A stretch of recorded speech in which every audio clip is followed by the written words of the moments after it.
E aí, turma, tudo bom? Deus abençoe a todos, abençoe a família. Então vamos lá, né? Vamos estudar aí, na verdade, fazer uma revisão sobre os assuntos que a gente já vem estudando. E vamos aí começar estudando sobre temas, gêneros e estilos nas artes visuais. Esses três elementos, turma, eles são elementos de análise. Eles são fundamentais quando a gente vai fazer uma análise sobre uma obra de arte. Nós iremos buscar como o artista fez, onde ele fez essa obra, o que ele quis dizer nessa obra de arte. Então, essa pesquisa, essa análise, irá responder esses questionamentos. Então, são objetos de análise fundamentais e quando você vai fazer um estudo correto sobre aquela obra de arte. E aqui temos um texto que está na página 3 do nosso material didático, do nosso livro. Está aí na tela também, você pode acompanhar. Vamos ler? Apreciar uma obra de arte é um exercício a ser desenvolvido durante toda a vida. O olhar se aprimora com o olhar de cada um, estudos e sensibilidade.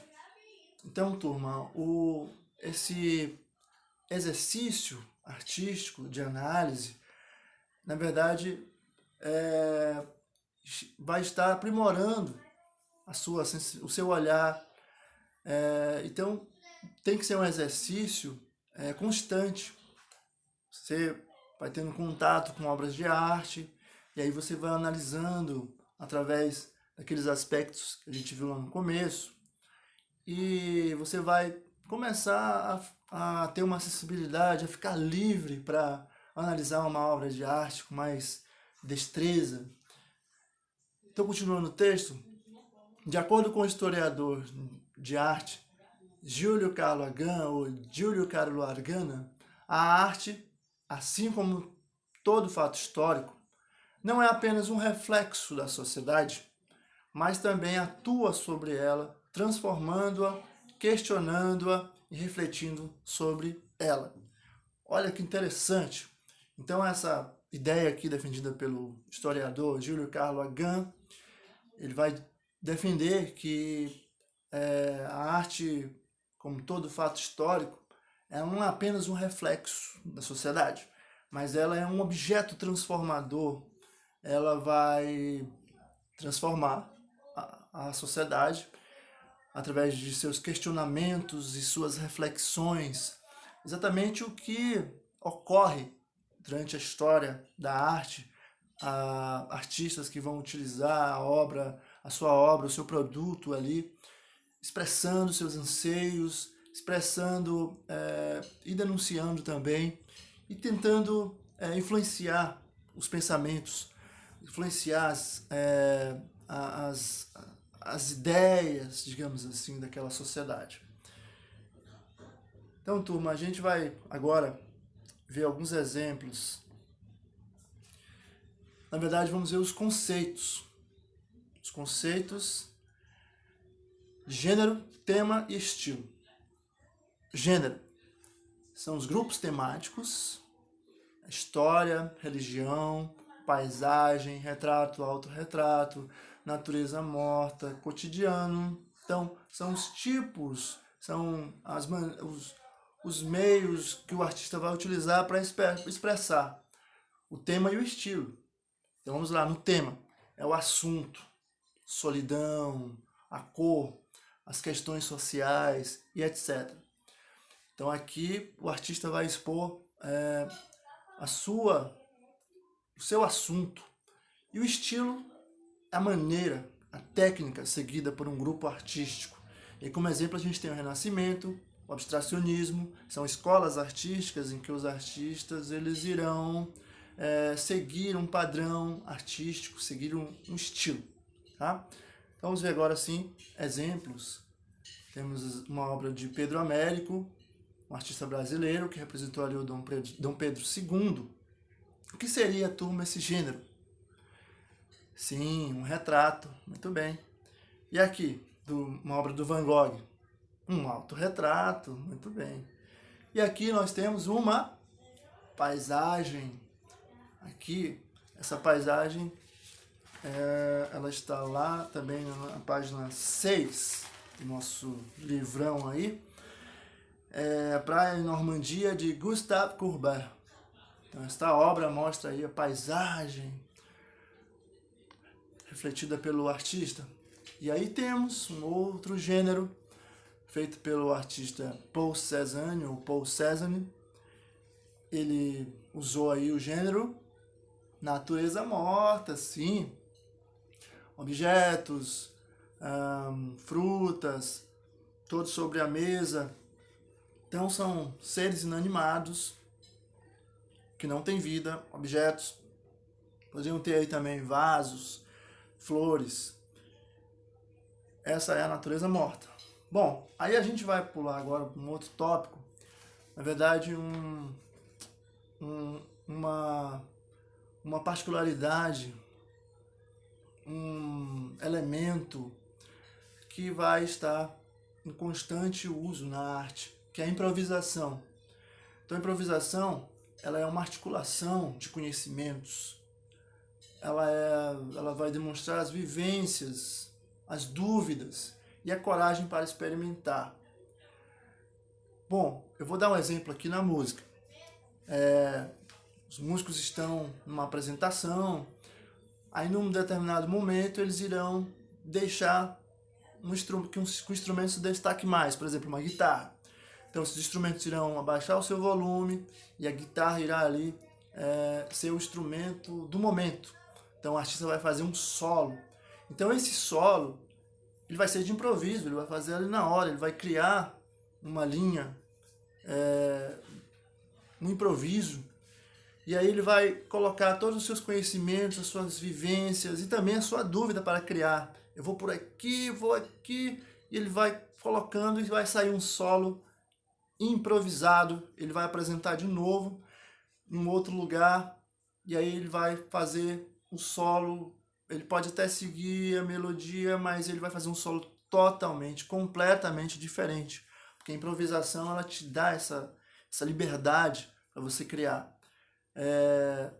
Mas aí, essa criação também, esse improviso, ele vai ter que ter uma base de estudos que vão te ajudar ainda mais na improvisação. Então, aí como exemplo, a gente tem o jazz e o samba. O jazz, que é um gênero musical que nasceu nas raízes da música americana. Então, o jazz, ele vai ter bastante esses momentos de improviso, de improvisação. Assim como o samba. O samba, que está associado a um conjunto de elementos musicais herdados da África e da Europa. Então, esses dois gêneros artísticos vão ter momentos de improviso o tempo todo. Principalmente o samba, né, que é o nosso ritmo aí, o nosso gênero. Ritmo não, gênero. Nosso gênero musical tão incrível. Bom, aí a gente vai agora estudar sobre um estilo. Olha só o estilo aí. Estilo artístico. Abstracionismo. Então, o abstracionismo teve o seu surgimento no início do século XX, na Alemanha. As obras não representavam a realidade, não reproduziam figuras, nem retratavam temas. O importante eram as formas e as cores. Aí nós temos o abstracionismo formal e o abstracionismo geométrico, o neoplasticismo. Então, turma, o abstracionismo, ele teve, digamos assim, como um pioneiro o Wassily Kandinsky. Ao voltar para casa, ele pintou algo ali, uma tela que estava posta, e aí, no outro dia, ele foi olhar aquela tela, e aí ele viu os rabiscos, as manchas que ele tinha feito, e aí ele teve aquele insight, teve aquela luz, e aí ele percebeu que a cor, a linha, o tom e os outros elementos visuais, eles têm por si só autonomia, eles podem transmitir emoções, e assim o abstracionismo ele vai iniciar com essas ideias. Temos aqui a Batalha de Wassily Kandinsky. Então o artista vai colocar as suas emoções através das linhas, das cores. Quem vai analisar? O observador, ele irá analisar a obra sobre vários aspectos, e aí ele vai ter uma percepção, uma sensibilidade. Aí outro observador também vai ter, e outro, e outro. E é isso que é o legal na arte abstrata, porque os significados, os conceitos irão ser construídos aí de diferentes cabeças, diferentes pessoas, e não há um significado, um conceito sobre aquela obra de arte, um significado daquela obra de arte, mas há uma ampla participação de várias ideias. Temos aqui a composição com vermelho, amarelo, azul e preto, de Pierre Mondrian. Então nós vemos aqui uma composição bem simplificada da forma. O Mondrian ele simplifica o que ele está vendo. Ele vai representar a sua, digamos assim, a sua visão sobre o mundo através desses elementos, das linhas, das formas e as cores. Então, turma, o Wassily Kandinsky, ele vai ser relacionado em um tipo de abstracionismo, que é o abstracionismo informal. O artista vai colocar de forma mais livre os elementos. Aqui no abstrato geométrico, o neoplasticismo de Pierre Mondrian, o artista ele vai usar formas geométricas, ele vai simplificar a sua visão sobre aquele lugar. Então é uma obra mais organizada, podemos dizer assim. Bom, e aí, pulando para outro assunto, que a gente também estudou, que é sobre danças. Então a gente vai ver que dança ela é uma arte muito antiga também, ou ela surge com as outras também, com as outras artes. A partir do momento que o ser humano começa a se expressar, então desde os primórdios mesmo. A música também vai ser uma arte, uma linguagem. Então demos alguns exemplos, o flamenco, o butô e o forró. O flamenco era manifestado na dança e no canto. Tempos depois chegaram o violão, a caixa, a percussão para acompanhar. Esse estilo da dança, ela é originária ali da Espanha e é uma dança bem emocionante, bem vibrante. É impossível não se emocionar com as expressões dos dançarinos, dos músicos, é algo espetacular. Eu aconselho, indico vocês assistirem alguma apresentação, algum vídeo aí sobre o flamenco. O butô, ele vai se relacionar com os movimentos de vanguarda, com as manifestações típicas da cultura japonesa. Então ele vai fazer essa relação de novas culturas, de novas tendências artísticas. E aí, só contextualizando um pouco, o butô ele surgiu ali durante a Segunda Guerra Mundial. O Japão ele estava ali passando por aquele momento tão difícil que foi a bomba atômica de Hiroshima e Nagasaki, então estava se recuperando, e o Japão se abriu aí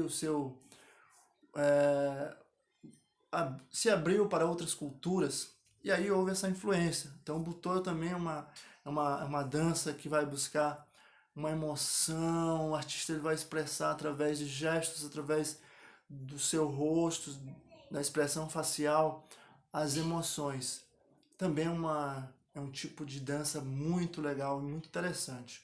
E temos aqui para finalizar o forró, que é uma dança típica do Brasil, do Nordeste brasileiro, e irá simbolizar a vida do povo. Então, nas aulas anteriores a gente falou sobre a origem do nome forró, eram festas realizadas ali, e também uns engenheiros britânicos que estavam aqui no Brasil participavam dessas festas, e aí foi denominado For All, e depois ficou popularmente conhecido como forró. Então aqui, uma figura aí, uma apresentação do Butô. Podem ver a expressão bem extravasante do artista. E aqui temos o nosso grande nome do forró, aquele que foi o responsável pela divulgação aí no país, no mundo também, o grande Luiz Gonzaga, ou Gonzagão. E aqui a apresentação do flamenco que eu falei para vocês. É uma apresentação muito forte, emocionante. Então, queridos, espero que vocês tenham gostado da aula e fiquem com Deus e até a próxima, tá? Beijão, tchau, tchau!